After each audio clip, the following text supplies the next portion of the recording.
taking the first step is the hardest part, but people don't want to take the first step because what's beyond that is unknown. There's uncertainty there. And what if they share with somebody their goal but then don't reach that goal? I'm going to look foolish. Yeah. Was it when you say it out loud, what is it? It becomes 17 times more likely. Yeah, more likely to be true. Yeah. There we go again. Oh my god. Yeah. So not Wednesday this time, that. Switching up a little bit, making things a little awkward and difficult. But we're going to talk about failure. And what is failure? How can it help us? And how does it affect most people? And we're going to throw in little tidbits on what we've learned over the years and how it can help us, how we can fail forward. And the quote we have up on the television here: is failure the end game or the end of the game, or is it another challenge in an infinite game? I heard that last week somewhere. Not exactly sure where I heard it, but I'm a quote taker. Write down all the quotes. That's one of them that stood out. Yeah, I was actually thinking about this and some other things, taking risks and like what sets certain people apart, and I think fear of failure is one of the bigger ones. Of if they're scared to fail, then they won't even do it. Yeah. People don't even give it a try. Yeah. And then you're failing there. Like that is failing. Yeah. Yeah, I think for me, failure only happens if you quit. If, like, we're all going to make mistakes, none of us are perfect, none of us are going to do it the way we expect it to be done all the time. And if we allow that to stop us from progressing, then that's, for me, is considered failure. But if you make a mistake, you mess something up, you don't do things as well as you would expect, but you find a way to learn from it, use it as a tool versus as damnation, then I can, with that mindset, I can take you anywhere. Yeah, I see that all the time. People miss the gym, they didn't show up, they overslept their alarm, then it's like a spiral for the worst day in the world. And they like let that happen. Or you eat one crappy meal, and then you get stressed out, and then you eat another crappy meal, and then the day's gone to shit. So why would dinner need to be healthy? And then it's just the whole day's a failure. Yeah. And you beat yourself up over it. You don't learn from it, you don't accept it, and you don't process it and say, okay, this needed to happen. You're like, why? Yeah. It's like a split personality that we have, isn't it? It's like the one I heard the other day was it's like your Sunday self says, all right, so tomorrow we're gonna lock it down. This is it. I'm gonna start it off tomorrow, and it's gonna be an awesome week. And then you wake up on Monday morning, and your Monday morning self says, Sunday morning person, you're an idiot. We'd never start anything on Monday. But let's wait until Tuesday. Actually, you know what? Let's wait till next week. And we start to negotiate with ourselves in that fashion.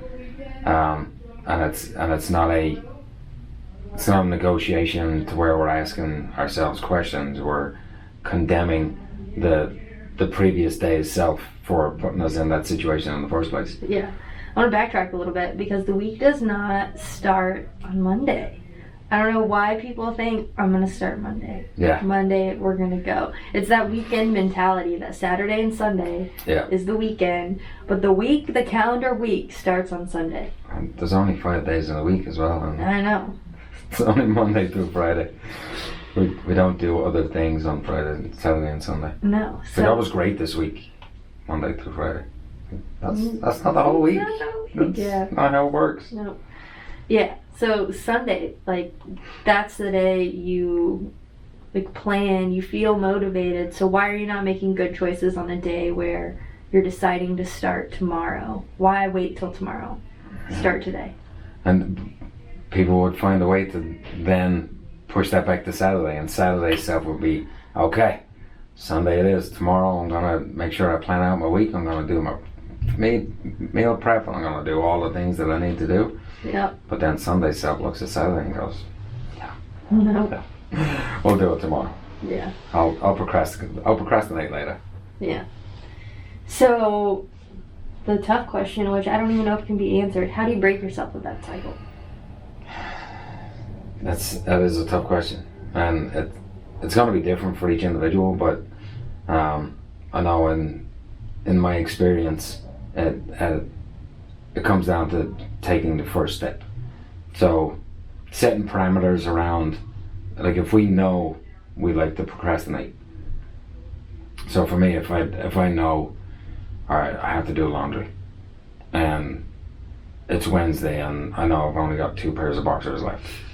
It's like, okay, well, I'll do it tomorrow because then I'll only have one. But I've set parameters in my head, so when I have a thought to take an action, I give myself 10 seconds to start taking action.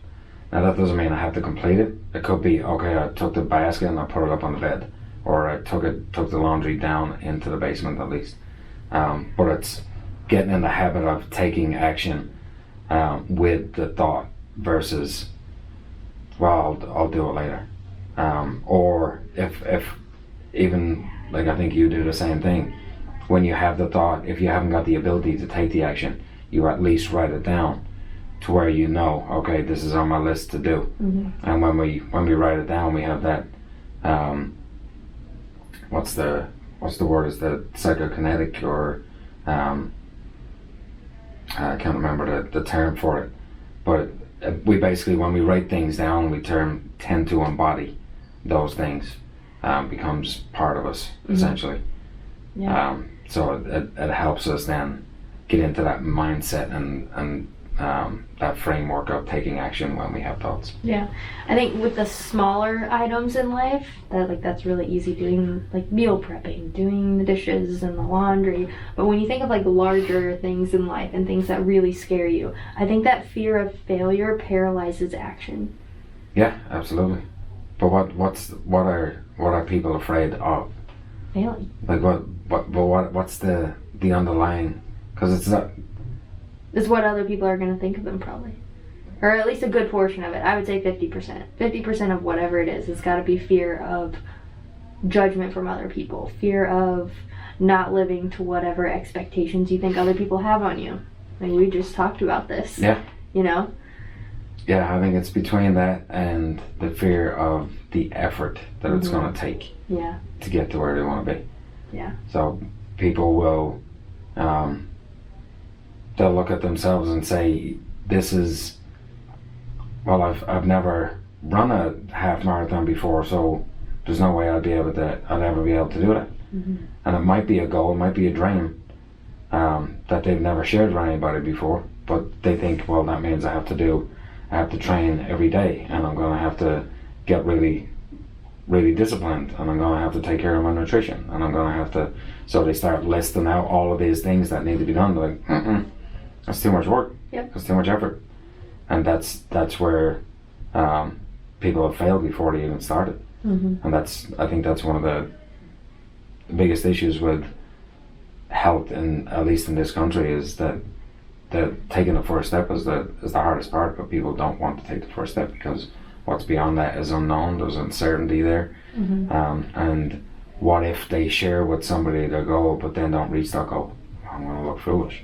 Yeah. Was it when you say it out loud, what is it? It becomes 17 times more likely. Yeah, more likely to be true. Yeah. But I do think there's value in repetition of leaning into that fear and taking that first step. Because if at one time you think you're going to fail and you're scared of that, but you continue to take the action, and say you didn't accomplish it the way you thought you were, but you didn't completely fail. You still had that feeling of failure, and you took action, and you completed the said thing. Yeah. And the more you do that, the more you lean into that fear of failure, I think the easier it is to take action, and the easier it is to not be scared to fail. To be like, so what? If I do, oh well. Yeah. But if I do, guess what's going to happen? And I think that's over the past, prior to 2020. But like when, I became a business owner and right before the pandemic hit and life took a spiral, I think that was something I've learned over the years is like all of these scary things happened because the pandemic was absolutely terrifying in my first year in business. Yeah. But just leaning into that fear and just being like, all right, I'm scared and anxious all the time. Why am I wasting my time on this on these feelings when things work out the way they're supposed to? 100%. I know I'm going to give my best effort most of the time, and if I don't, then I know that I wasn't really committed to what I was doing. Yeah. But if I just lean into it and not necessarily don't feel those feelings, but don't let those feelings take over. Yeah. Don't let the fear freak you out, and just lean into it and go with it. You can't be scared. They say that the loose definition of courage is being afraid of something but taking action anyway. Yeah. And that's it is as simple as it sounds. It sounds easy, but it's not simple. Or it's simple, but it's not easy. Taking courage or using courage to take action. It's like, imagine if you sat around for the year previous before a pandemic ever happened and said, what if a pandemic happens? What if? All the shit that we worry about, they say 90% of the stuff that we worry about never actually happens. So we spend a lot of energy and a lot of wasted time worrying about shit that's never going to happen. So to look at how, like, switching the script and flipping the script and saying, what if? And then we always go on a negative. What if? Yeah. But what if we go the other way? What if we grow the business to blank? And then what if we are able to help this amount of people? And what if we were able to make this amount of money? And what if? Yeah. So start to go what if the opposite way, and it opens up a whole new, different perspective and new opportunities. But if we're always looking at the narrow perspective of what if the failure part, then those opportunities get smaller and smaller and smaller, and the less action we take. Yeah, I think people naturally take the negative route.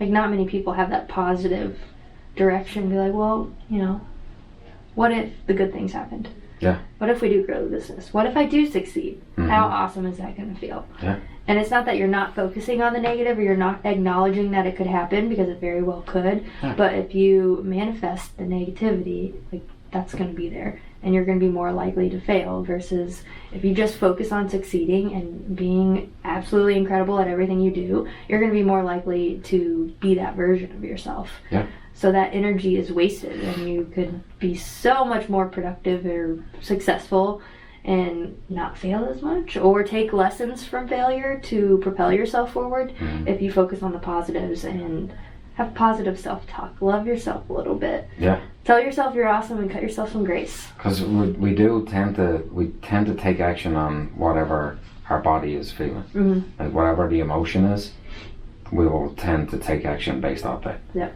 So if we're focusing on the negative, we're focusing on what will go wrong or what might go wrong, then the likelihood of action is diminished. Yeah. But if we're focused, because it's restrictive.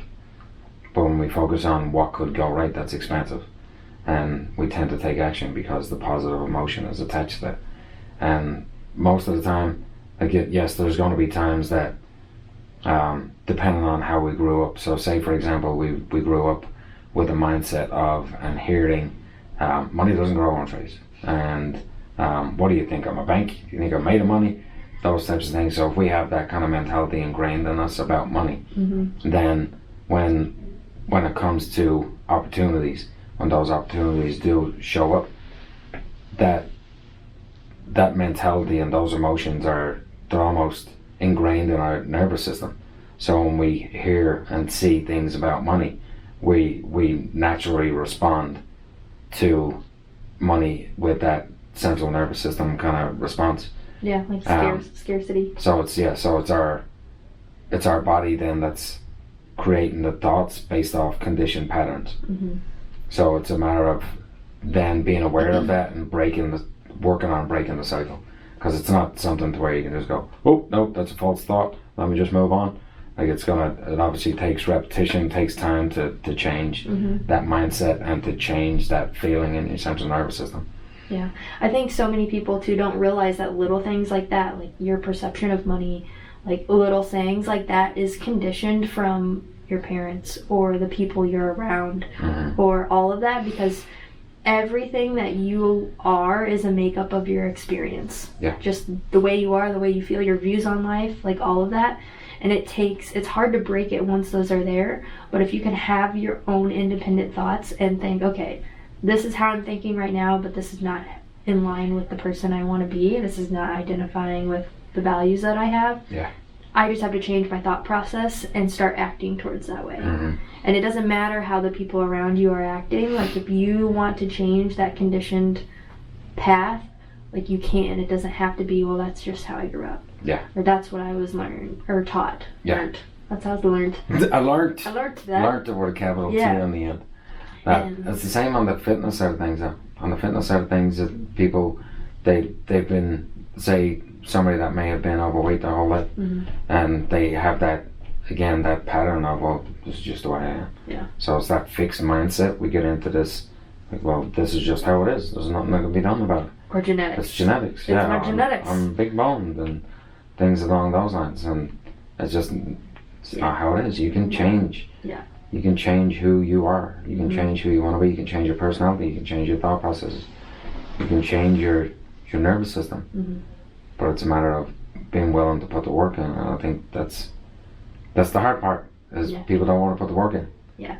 I also think people don't believe, and they don't know how strong or capable they truly are. Oh, yeah. Like, that's so suppressed. Like, even, like, I believe it even with myself. Like, I think, oh, I want to quit, or, oh, this sucks, or whatever. No. Like, that's like the 40% mark. I got 60% more left in me. Like, let's go. You gotta pick it up. Like, emotionally, mentally, physically, like, whatever it is. Yeah. Like, I'm more capable than I'm giving myself credit for. And I think that's how people hold themselves back. They put a limit on what they can do, or the things that they can achieve, or the feelings that they can have, and they don't expand upon that. Yep. There's all of the motivational speakers that you ever hear, they always talk about self-limiting beliefs. And that's a real thing. Like, and I think the biggest part with any sort of transformation or change that we want to make in our lives, the first part is awareness. We have to be aware of what those patterns are. And spoke with Shane the other day, talking about journaling and being able to get those thoughts out on paper, because a lot of times, if we're not writing it down, if we're not having a constructive way of I guess analyzing those patterns, then we'll never become properly aware of them. And if we're not aware of them, we can't change them. We don't have a choice to change them, because we don't know what exists. Yeah, you gotta take inventory. Yeah. Yep. Once a year.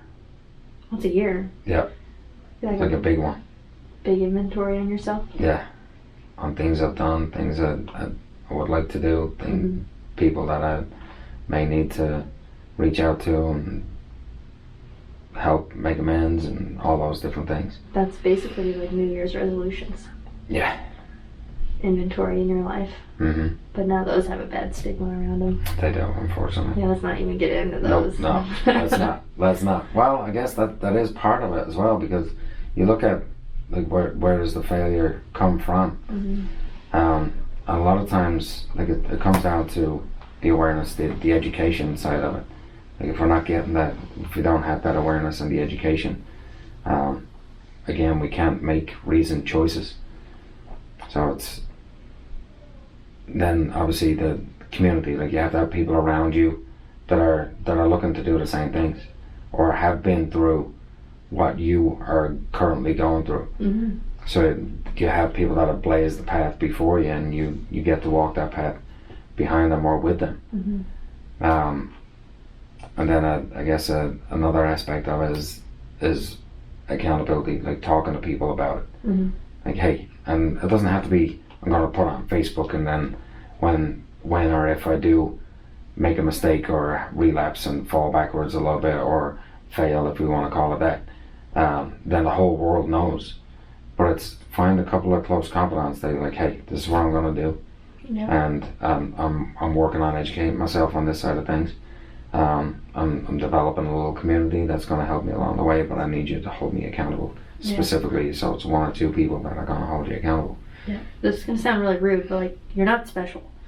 No, you're unique, but you're not special. You're unique, but you're not special. Yeah. Like, you have the same thought processes and feelings about things that I do. If I like, you know, if you think that you're scared of failing, I'm probably scared too at some level, you know, and it's to verbalize that out loud and to have that relationship with someone of not just like being scared of their judgment, but knowing, okay, they probably feel like this too, so I'm going to say this out loud. You could help that person, or you could make them realize something that they're not even recognizing in themselves.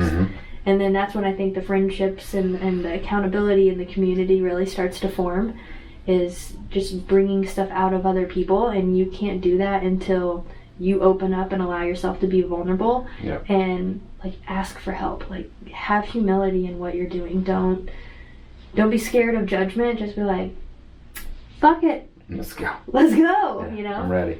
But I think it says, is it another challenge in an infinite game? I think you have to look at that word infinite and realize that you're gonna fail until the day you die. You know, and it's like, you can't be like, all of these individual situations come up in life, and if you notice you have the same pattern over and over and over, and it needs to change, that it's going to continue to happen no matter what your reaction is. So you can love life, or you can hate your life. But which one are you going to choose? And if you don't like the choice that you choose, change it, because you have that power. You do. And again, I think it comes back to what you said, that people don't recognize the power that they have in their own lives to make the changes that they need to and want to. But no matter what comes at us, there's always going to be situations that are I don't want to say too big for us, but they're really big. And overwhelming and scary. But we have to take those on the chin, just like we do the good times. Like, we have to take them all. Well, we don't have to, but in my mind, that I take all of them with the same breath. It doesn't matter if it's good, bad, or indifferent, or however you want to perceive it. It's all life. It's just life situations that I either deal with or I let it go, one or the other. So I embrace it. I do what I need to do with it, or I recognize I have zero control over it and be done with it. And those are the challenges. Everything for me is a challenge. Everything for me is an opportunity to grow. Whether it's I do something well or I do something not so well, it's a way to, okay, I have an opportunity to learn from this. I have an opportunity to learn from this. And if we're always looking for growth in every situation, not just in the ones where we may falter, but in the good things too, it becomes a pattern. It essentially comes down to the concept of amorphity. Love your fate. No matter what happens, love all of it, because it's life. And it's only your expectations of life that cause suffering and pain.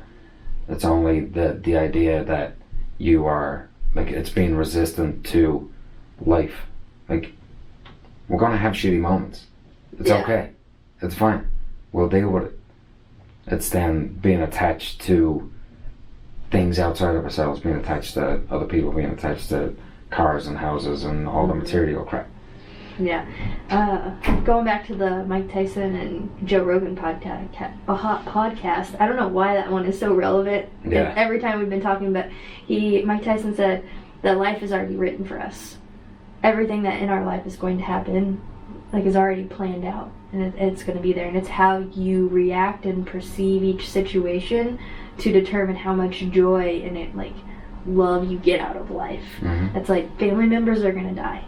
You're going to get sick. We're going to have money problems at some point. Punch somebody on an airplane at some point. You're going to punch someone. You're going to... Did you say that? Yeah, I did. You're going to have aggression issues. Like, whatever these life things that are coming up, you're going to... If you have kids, they're going to get older and they're going to date someone. They're going to get themselves in trouble. They're going to piss you off. Like, all of these things are going to happen. It's just when it does, there's this shock like piece to it, like, oh my gosh, I can't believe this is happening to me. Mm-hmm. Like, it was already meant to happen. Yeah. It's happened to everybody else, and it's how you take that and how you roll with the punches, which is something I'm not always the greatest at. Yeah. That it's how you react to it. So life is already written, and how are you going to enjoy what's written for you? And that comes down to the expectations. We always expect things to go well all the time, and when they don't, that's when we're like, no, what? I didn't sign up for this. Like, well, I mean, yes, you did. You did sign up for it. You just set your expectations a little bit off. Yeah. And I think that's where then the failure piece comes in, because failure is it's based off expectations, based off outcomes. Mm-hmm. And when the outcome doesn't fit what our expectation was, then that's when we quote unquote fail. Yeah. So if we focus more on the process versus the outcome, Mm-hmm. I think that's how we can overcome that mindset of failure. Mm-hmm. and think more of and I know we've said this so many times, but it's focusing on who you need to become versus what you need to do. And if you're focusing on becoming a better person through certain actions, then failure doesn't exist. Yeah. It's a constant pattern of growth. I'm finding ways to grow. So you're a phrase that Pat likes to use is that fail forward. So we're not failing backwards, we're failing forward. Mm-hmm. So when you make a mistake, you screw up, you falter, you use that as a springboard forward. Yep. Only if you choose. But it comes down to your expectations of the outcome versus let me focus on the process. Yeah, I think that's one of the top things. I don't know if I'd say top 5, top 3, but one of the top things that like I've taken from knowing you is to cut all expectations of everything, because I am a very logical, analytical person. Mm-hmm. So I think what's the best thing that could happen? What's the worst thing that could happen? And it's even if I focus on that positive, if it's anything less than what I want it to be, there's like some level of like, not that I failed, but I'm not happy with the outcome. Yeah. Or like, oh dang. Where if I let go of those expectations and like, tomorrow we're doing the Tough Mudder. Mm-hmm. Like, whatever happens, happens. If I run through that electroshock thing and I make it, great. Yeah. If I don't and I land in the mud, great. And that's Like, there's no fear there. It's, we're going to have fun, and it is what it is. And I think that, again, like hopping on the website and seeing like what are all the obstacles, and will I be able to do this one? That one looks like it'll be really hard, and so it can be seen in two ways. It can get people roiled up and be like, all right, I'm gonna make sure that I get past that one, or it's gonna completely freeze people. Yeah. Figuratively and literally. In one of them. What is it? The Arctic enema. Arctic enema. Yeah. It's not gonna, yeah. Ugh. But like when we set those expectations, so we're already thinking like, oh my god, that thing is gonna be like just above freezing. It's gonna be horrible. Yeah. Or it can be, and I was doing this at the gym the other day with Colleen. We were in the middle of doing the 2 minutes of deadlifts, 2 minutes of push-ups, 2 minutes of squats, 2 minutes of pull downs, and I'm in the middle of the squats on the third set. So I'm about 34 minutes of work in at this point, and I was like, I was miserable. I was absolutely miserable. But I was looking in the mirror going, I love this. This is the best. This is great. So I had to change my state in that moment to make the suck go away. Yeah. But when we have the expectation, or when we have those moments where things are shitty, we have the power to look at it as this is a moment of growth.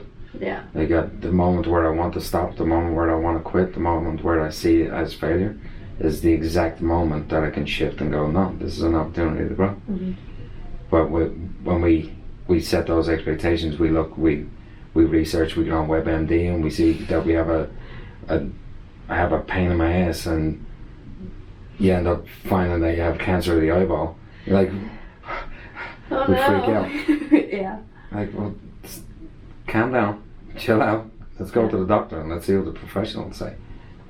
But we set ourselves up for these things Mm-hmm. instead of And it's not easy. Like people are like, well, you have to have expectations. You got to set. And as teachers, that was everything that we were taught. Yeah. You have to set high expectations. Like, no, you have to set high standards and then let your expectations go. Yeah. And then if they either meet the standards or they don't meet the standards.